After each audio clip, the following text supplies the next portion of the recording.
questions that you want us to answer in the chat. Specifically today, we're talking about the history of Modus and working with family. So if you guys have any questions around that, feel free to drop it in and we'll address it. Absolutely. Okay. Yay! All right, we're live all over the world right now. We are. Like Mr. Worldwide, like Pitbull would say. All right, so I've got a few questions already kind of curated to ask Dad. And the first question would be, what inspired the founding of Modus AV, and what was the vision behind it?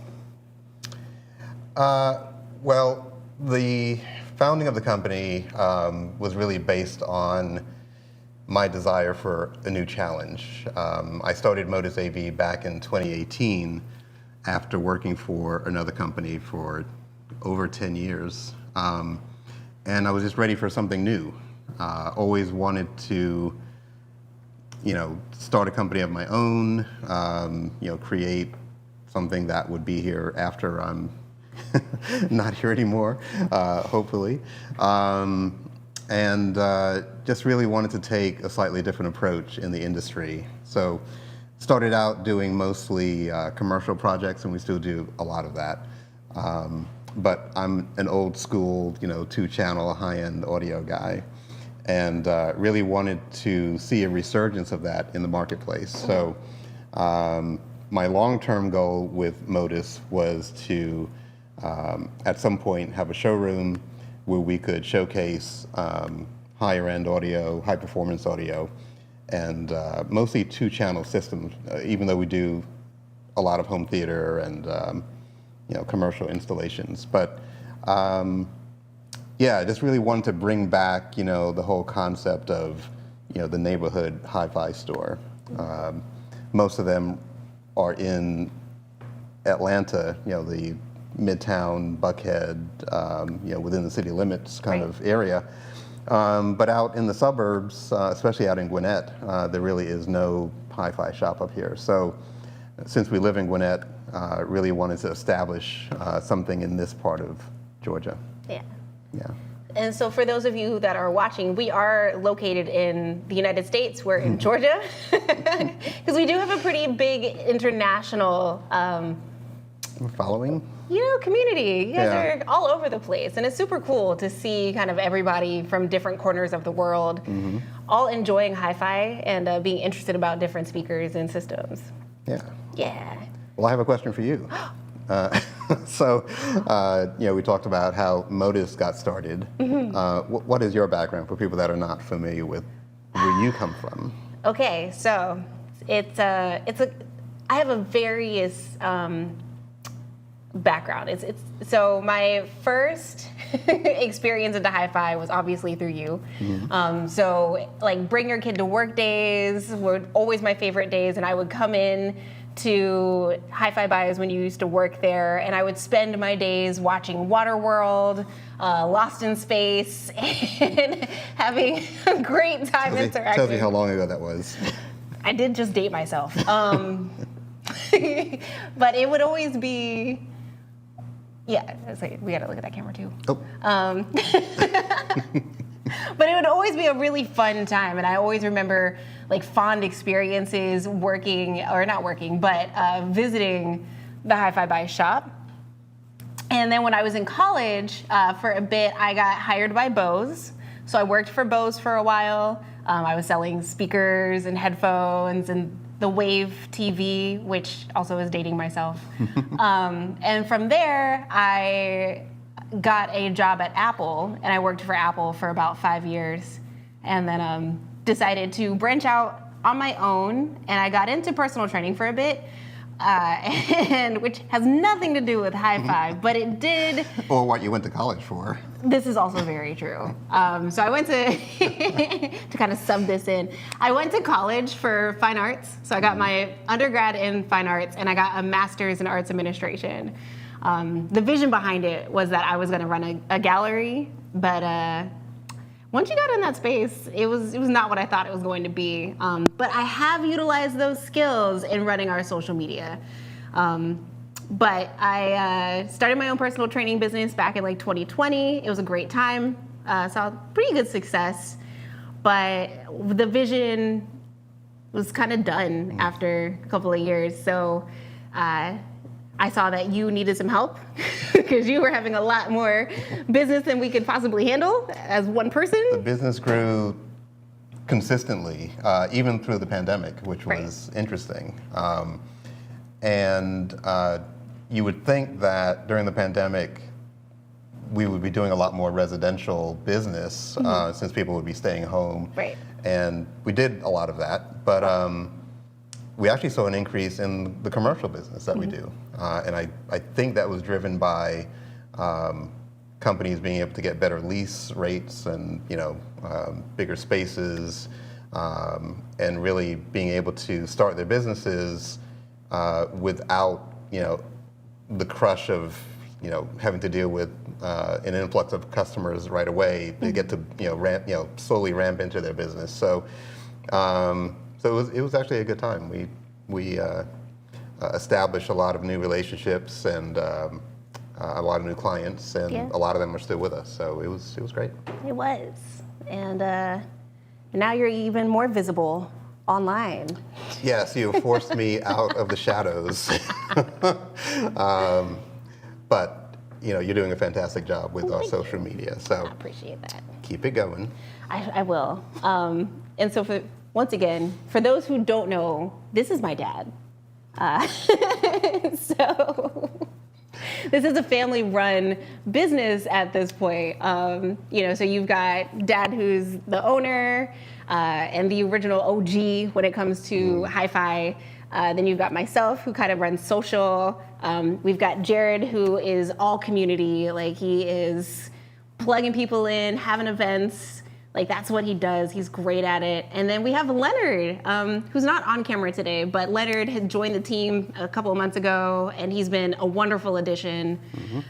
So he's part of the family too. Is he watching? Can we see it? Leonard is watching. Hi, Leonard. Hi, Leonard.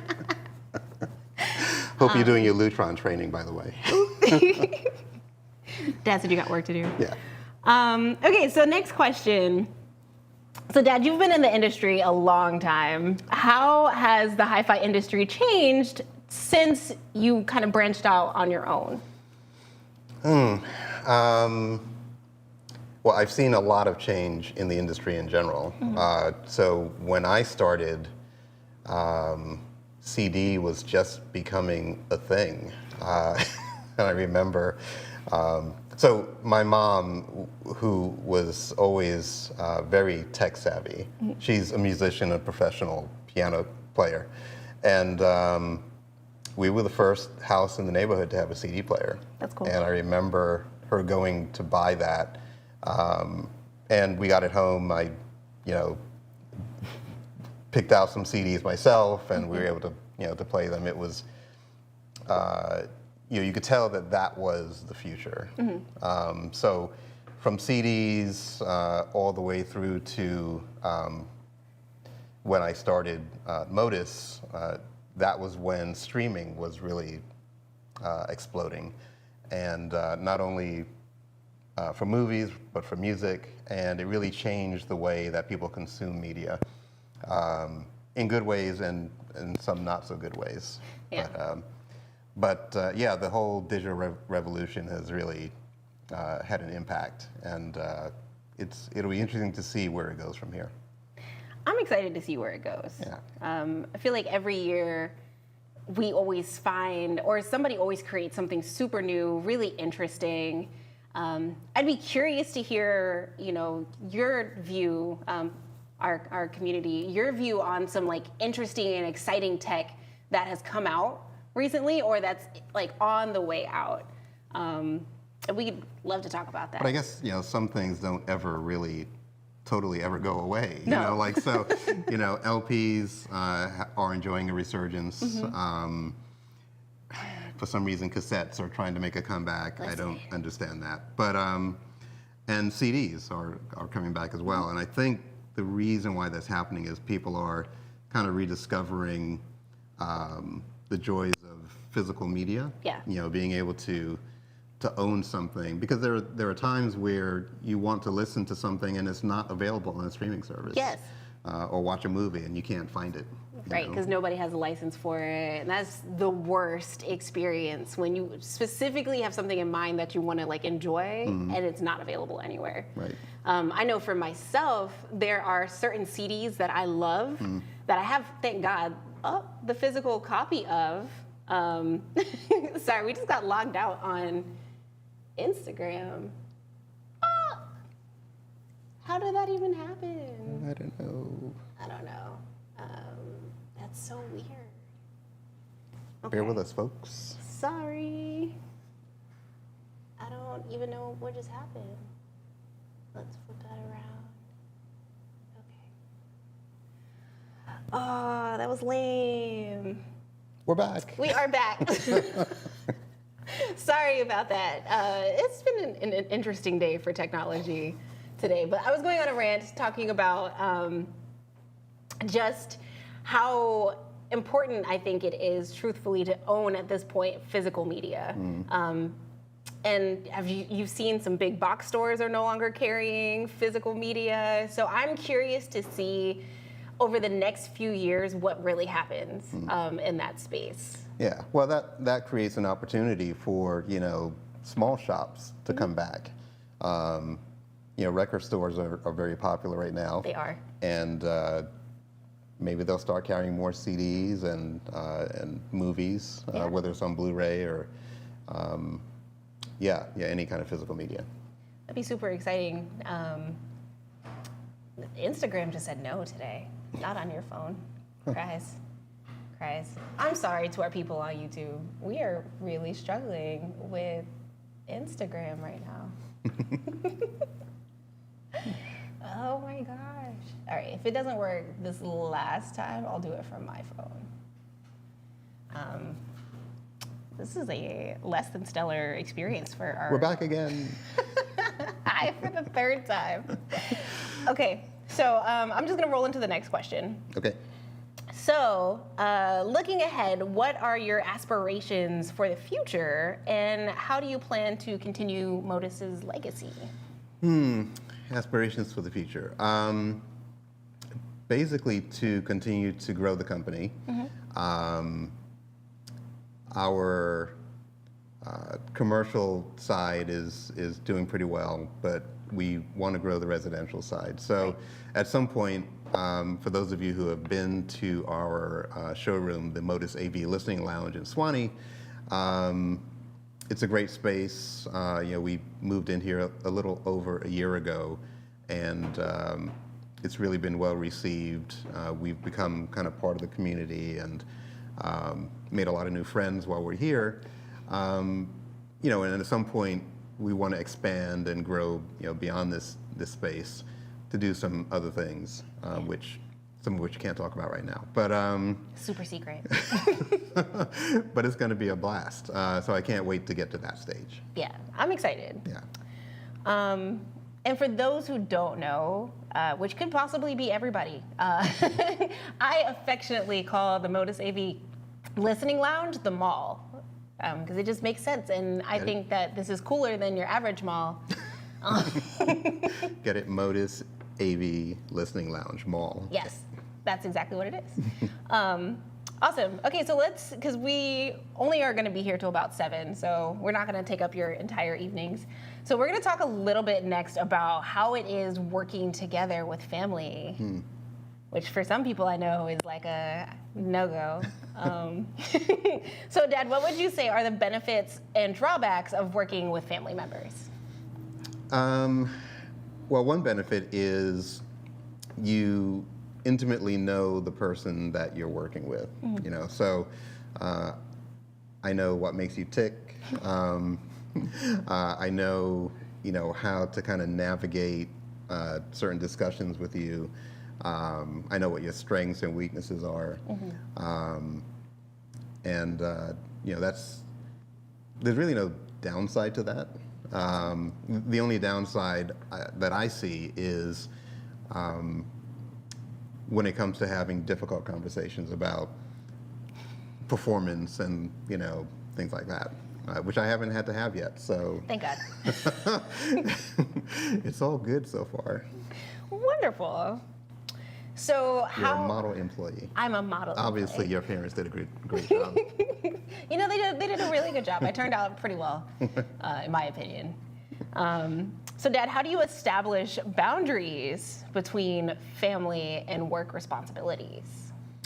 That's tough because, you want to be able to compartmentalize work from home, but it's not like a brick wall. It's more like a curtain that you can kind of still see through. So, Yeah. you never are able to really close one side off when you're on the other side.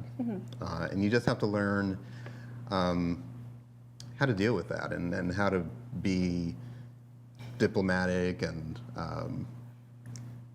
gracious and know what your limits are. And limit when you're at home.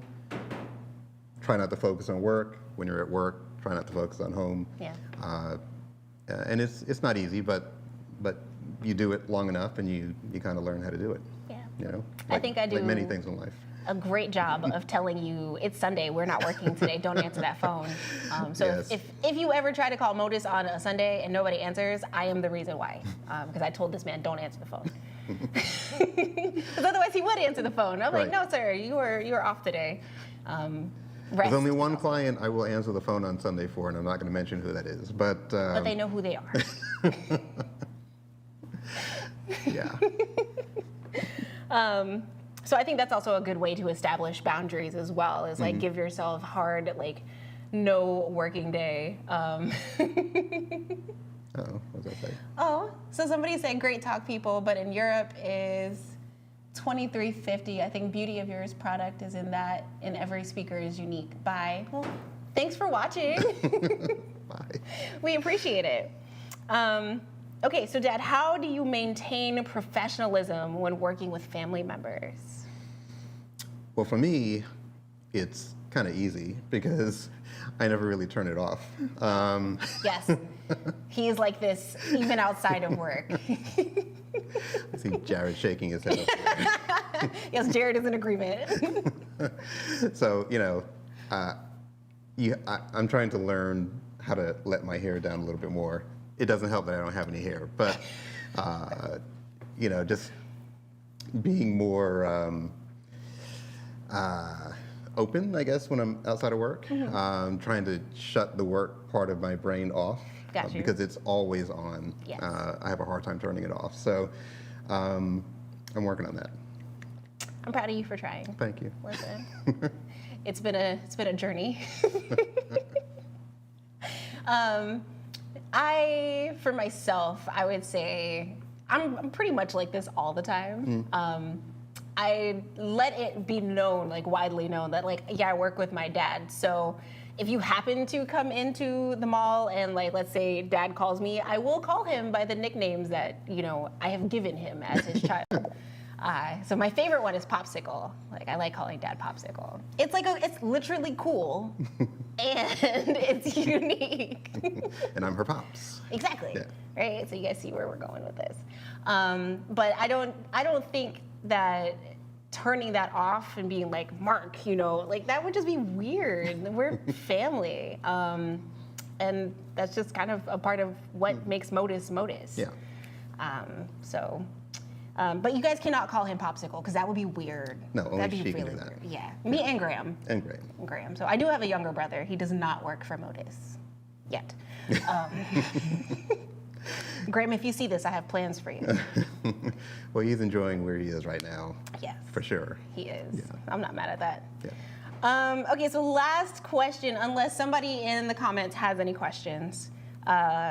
So how would you prevent work-related stress from affecting personal relationships within the family? You just have to be intentional, I think, and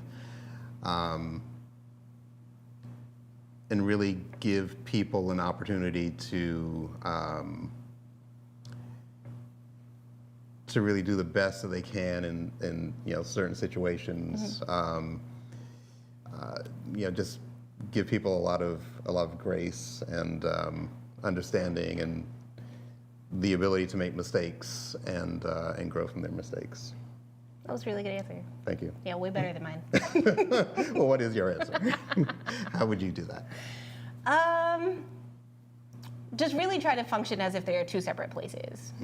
So what happens at work stays at work. What happens at home stays at home.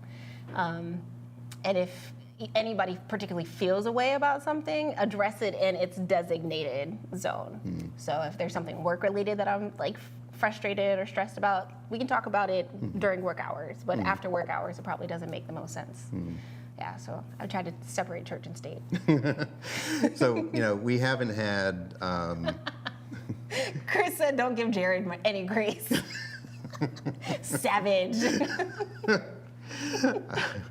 I forgot what I was going to ask you. My bad. That's okay. I think, I can't remember my question. But, being able to keep those two things separate.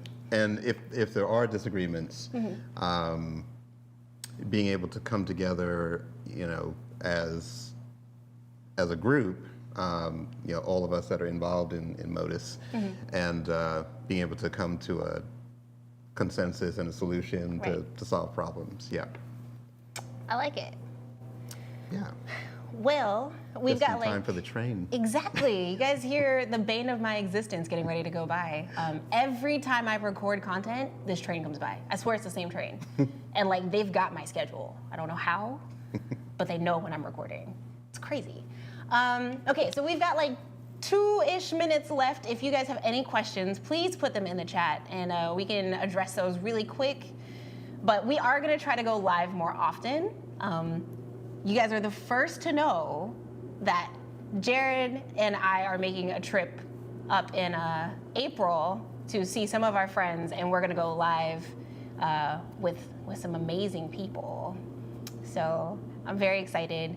We'll be doing more posting about that in the next week, but think about questions you might have. I'd like to know. We can talk about it. And we will do more live and recorded content off-site. Yeah. So at trade shows and job sites, so you get to see some of the behind the scenes of how we do our business. Yeah. So we've got a lot of exciting things coming. Instagram said you guys are done, so we just logged us out. That was a good run. Thank you guys for watching. And we will see you in 2 weeks. All right. All right. Bye. Bye, YouTube.